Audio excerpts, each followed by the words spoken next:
What's going on, guys? My name is Swayy, and welcome back to Crushing It, a podcast dedicated to inspiring young individuals to pursue their passion by showcasing other individuals who are doing exactly that. Again, I'm your host, Swayy, and today's guests have one of the more fashionable entrepreneurial stories. Literally. After experiencing decision paralysis on what to wear to theme parties, Rajya Alturi and Clio Harralson developed Swayy, an online platform that curates apparel and items to one place. In the past year, they have been accepted into the Red Bull Launch Institute program, as well as invited to pitch at Disrupt SF, hosted by TechCrunch. Please join me in welcoming Rajya Alturi and Clio Harralson. So thank you guys so much for being here. Thank you. Yeah, no problem. So before we get into it, what's something that inspires you guys the most? Or who's someone that's super inspirational in your life? So actually this past summer, I worked in field marketing at Bumble, and that was a really inspiring environment for me because I had the opportunity to be a part of a tech company that was founded by a woman and then had majority women leadership, and in a space that is typically very dominated by men, and so that was really cool for me to see. And I really, not just the company, its whole mission is essentially ending misogyny and empowering women across the world. And so being in that environment was super inspiring for me, and then seeing Whitney Wolfe Herd lead a company in the way that she has was really cool. So I think that's my inspiration. What about you, Cleo? So in high school, I interned with someone named Shannon, and she started Insight, which was an education-based startup. And it was really cool because I had never really been introduced to entrepreneurship before that. And so she let me do all her graphic design and her branding and help with her website and contracts and all of that. So she was just really inspirational because I got to see how you build a company from bottom up. Okay, awesome. So what's the story between you guys? It seems there's a lot of chemistry there, and you don't see that a lot in co-founders because most people just, they see the right person that can just help them build something, and then they just go for them. So what's y'all's story? We have a really good one. So we're best friends, but we actually met in January. Well, so we have the same majors. We're both into the same majors at UT, but we actually became friends and met on a hiking trip in the middle of the Galileo Mountains in Arizona in January of our freshman year. Do you want to say what it was like? Yeah. So it was just 8 days backpacking through the mountains, and we didn't get a shower at all. We were carrying 50-pound backpacks, and neither of us are very strong, so that was hard. But we would literally just pick each other up when we'd slip or fall. And we were wait, that's exactly what you need in a co-founder. Someone who, we were literally together constantly. We didn't get tired of each other. And there's it's wilderness hiking. Yeah. So after that, was it in a group, or? It was in a group of eight people. Yeah. And we you have to cook all your own meals on a camp stove and hike for 9 hours a day. It was through the Knowles leadership program. So we did that, and then we became friends after that. And then during the summer after our freshman year, we both studied abroad together in Buenos Aires, Argentina. And so we were just every single day, constantly together. And then we still didn't get sick of each other. And then after that, we went into sophomore year, and whenever Sway was starting to happen, we really realized we'd probably be good co-founders if we just like each other, even when we're in a foreign country, in the wilderness, anywhere. So how was the introduction then? So you guys you were in an 8 people group. So how did either of you come up to each other? How did that interaction occur? So we had met before, but we weren't really close yet. We just knew each other's names. And then once we were at Knowles and doing the backpacking, I think since there was nothing to do but talk to each other, I don't even remember how we introduced ourselves. We were in a same cooking group. Oh, we had to make meals together. So you hike all day, and then in the evening you get all these bare raw ingredients, and you have to somehow make a meal for yourself after you've been hiking for 9 hours with a 50-pound backpack on. And we're not that athletic. We're really not. And so yeah, there's literally nothing to do. There's no bathrooms. There's just you see the best and worst of each other. Literally. We literally had scabbed up faces from the. So now you've developed Sway, right? And did you guys do that yourselves, or was it did you build the platform all by yourself? So how is that what is Sway about? Tell us a little bit about it. You can go for it. So essentially what it is a fashion curation service as well as a marketplace, and we really have an emphasis on creating community for young women. So what we do is curate clothing from across the web and sort it by the theme, occasion, or experience that you're shopping for, rather than the traditional way of just tops, bottoms, and accessories. And that makes it a lot easier for our customer. And then next semester, we're launching our marketplace with the opportunity for people to buy or rent from peers and other people. So that's what we're really focused on right now. Okay, awesome. So, and is Sway like themed clothing, or is it like just regular clothing, or? So right now we're starting with like themed clothing, meaning it could be music festivals or a jungle theme or like sorority rush, so anything like that. But eventually we want to expand to just sorting it by the occasion, which is broader, including like work or bridesmaid dresses or something like that. Okay, and how did you know that like this was actually a concept that was working? Like what kind of gave you that indication that this was taking off? So we kind of just were like, we should just throw this out there and see what people think and get the feedback, because it was really nice because it's a kind of service that it wasn't a ton of upfront like fixed costs. Like it didn't cost us anything to just like throw it up online really.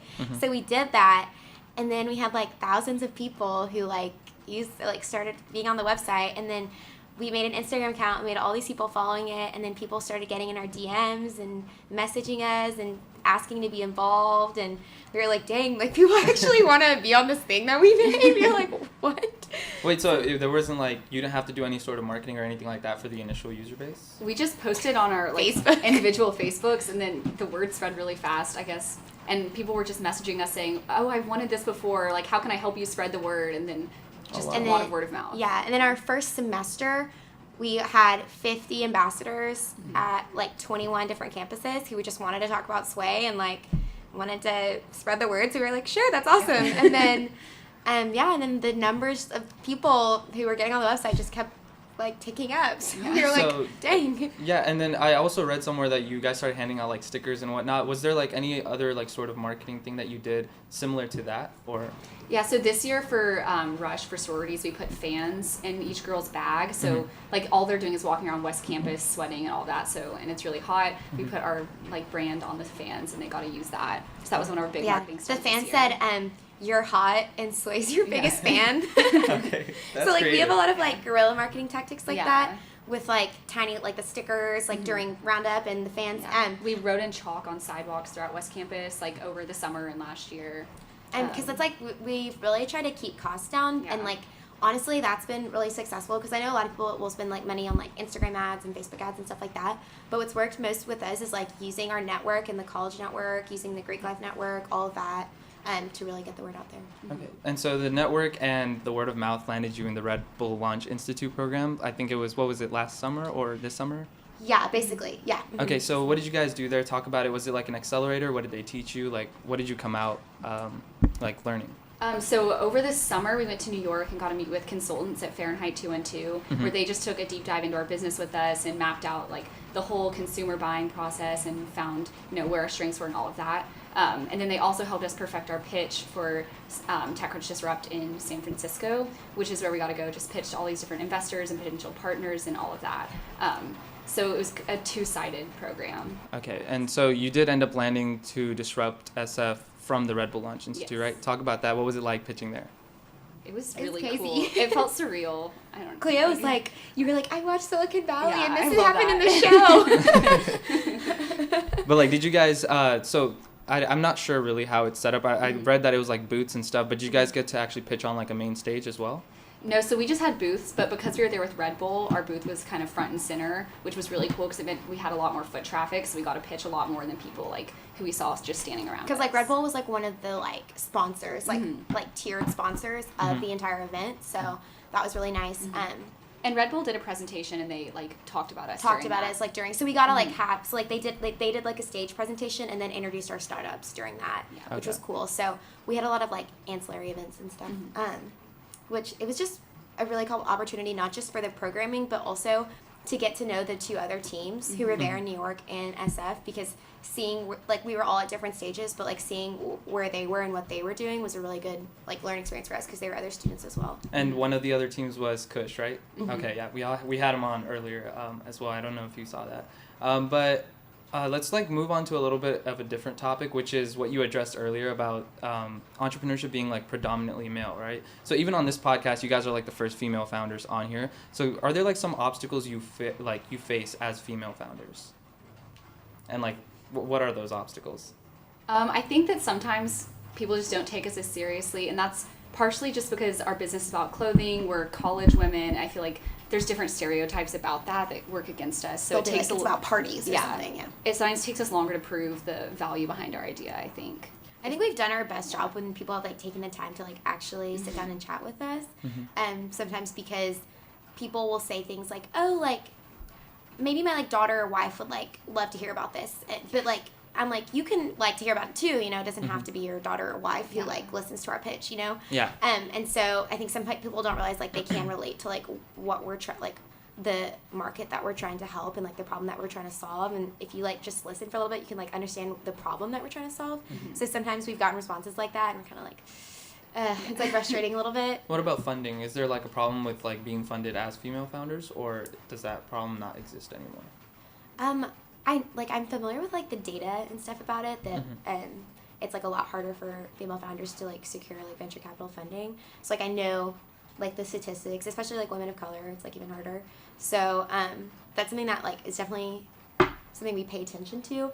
But right now we haven't like raised any money yet, so that's something that we're kind of like just getting into now. Okay. And what can like, so one thing that I really want to like stress is that the community here at UT is like super focused on entrepreneurship, but I don't see a lot of like focus on women. So what do you think the community overall can do better for you guys?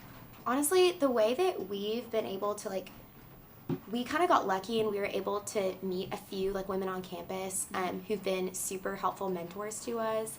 And Catherine Allen, who like founded like the Genesis program, was super kind to us and met with us last year before we started Swayy and gave us her advice and what she went through and everything like that. And I think that was really important to us because that's like a really cool way to connect with other women on campus. So we've been lucky to have people like that, but we definitely think it could be, I guess, better. I don't know how, I'm not really sure what the... I know, like, so Ashley Jennings also, who works at the Keller Center, has been really helpful. And so she and Catherine Allen have both done a really good job connecting us to other female entrepreneurs. But I know that of the female entrepreneurs we've met, we started talking about trying to create some sort of group, but it hasn't really happened yet. So, right now there's like a tiny like Facebook messenger group going on with some like women in the entrepreneurship space, but it's so small. I know. It'd be good to make it a little bigger. Yeah, I know. I've been like trying to like see if there's like a group like that, because I really feel like everyone's like going towards this entrepreneurship route, but nobody's like realizing there are a lot of underlying issues that no one's like addressing. So hopefully that does get figured out. Now, I do want to switch to, because like the core of this podcast is that people look at you guys, you know, you guys have done some amazing things and kind of get inspired by what you're doing, right? So, and like a lot of things that happen in entrepreneurship, it's like, you know, glamour, spotlight, etc. But there are a lot of things that are behind the scenes that no one sees. So what are some of the things that no one like sees you guys do, but you wish that you could show? I think one of the things, I'm really glad I have Clio, and I think it'd be really hard to do this by myself because I think we're both like, I think entrepreneurs have to be optimistic to a certain extent to keep going, because sometimes you're like you feel like you're doing it against like all odds. But I'm really glad I have her, because like we'll like really want to get something or join some competition and we won't get it, or like we'll get to like we'll advance rounds and then we'll like won't get the final round or something, and it's like easy to get discouraged about stuff like that or other opportunities, or we'll have a meeting with someone and we're like I don't know if that went well, like I think they thought our idea was stupid, and then that's discouraging because they're like, is our idea stupid, like all that kind of stuff. So it's really nice to have support, but I think a lot of people, like whenever they see stuff on social media like Instagram or Facebook, they'll see like the next article that was written or the next like we got Red Bull and all this other stuff, so they just see like the highlights of like all the stuff we did get, but they don't see like all the stuff that we didn't. So I guess like for people who like want to pursue entrepreneurship, like even if they like don't get all the things that they're like applying for or doing, like that doesn't mean that they should just like quit right away, you know? Yeah, exactly. So I think a lot of people don't see that stuff. And you guys, oh wait, were you about to say something? Oh, just I was echoing her. Like for as many successes we've had just as many failures, and like I think people just don't know that, but I'm glad we have each other, because I don't know if like we'll call each other and like stress out about it on the phone, and so like I don't know, it's Yeah, I think one thing about entrepreneurs that I've noticed, like I mean, especially a lot of people that have been on the podcast, is that you just take a no and you just like it doesn't even matter, right? It's just until you get the yes, that's all that matters, right? Yeah. So you did touch up on how you actually like got into Swayy, you put it out there, right? But talk about the process before that. Like how did you guys take the leap and like actually decide to just build it? Like was it just an idea like, oh, we just put it out there, or was there some thought process behind it? So it was just kind of a problem we saw recurring a lot with girls we knew, where they didn't know where to buy the clothes they needed, and they'd have to go to a lot of different stores or a lot of different websites just to piece together the perfect outfit, and it took too much time. So we heard people talking about this a lot and decided, like, oh, maybe there's a way we can actually make this happen. So we were able to talk together and work through it, and we decided to just kind of launch the website based on what we could build ourselves and see if there was any interest. Okay. And we'd taken that entrepreneurship class for our business honors major right the semester before this happened. So we'd kind of gotten used to hearing a lot about entrepreneurship and how if you have an idea, just go for it and try to see what happens. So I think that gave us the confidence to actually like jump in. Okay. Yeah. And so now that leaves like one last question. It's like, what's next for Swayy? I think one of the really big parts of what we're trying to do is it's not just about like clothing or like buying the right clothing, but it's about what that connotes and like why we're trying to solve this problem. And we realize a lot of times with social interaction, with fashion, with clothing, especially in a college environment where it's new, it's filled with a lot of feelings of like anxiety and stress and just this desire to feel confident and sure of yourself, especially when you're putting yourself out there amongst new people. And so I think we're trying to build a brand and build a company that solves for this issue of like giving women the confidence to really like live their best life every day, whether that's through helping them find the clothing that makes them feel good or know about the events that are happening around them to like put themselves out there and make new friends or, you know, connect to other women at other campuses. And so we're really just building on different verticals and like seeing how that best can come together to create this community that like we feel like we've always wanted. Okay. And so is it going to stay as like, I know you mentioned you want general themed clothing, or not general, just general clothing, not just themed clothing. So after that, is there anything else you have in the works that you'd like people to know about? Yeah, I think we just want to expand it beyond just, like right now it's a lot of Greek life centered clothing and things like that, which is just a good market for us to start with, but we want to expand it beyond that and be just the destination for when you need to shop for a specific occasion, you can go on Swayy and they'll have something for that occasion and you can do that. Okay. And so moving forward right now, we only have, you know, purchasing new clothes, but we want to get into renting clothes or purchasing old clothes and things like that also, just so there's more variety of options for where you're sourcing them. Okay. Yeah. And so where can they find you? So you can go to our website at www.shopsway.com and check it out. We'd be really happy to have y'all. Is there like an Instagram you'd like to plug or anything like that? Yeah, so at shop_Sway. And Swayy has 2 Ys, just in case. Wait, I actually have a pretty, like, this is just out of my own curiosity when I was doing, like, you know, the digging, but there was, like, Shop Sway and then there's, like, sway.org. Like, what's the difference between the two? We're just working on forwarding the new domain, so it's shopsway.com. We're just having some technical difficulties. Okay, just making sure. Yeah. Okay, awesome. Thank you guys so much for coming on. Again, guys, this is Crushing It, a podcast dedicated to inspiring young individuals to pursue their passion by showcasing other individuals who are doing exactly that.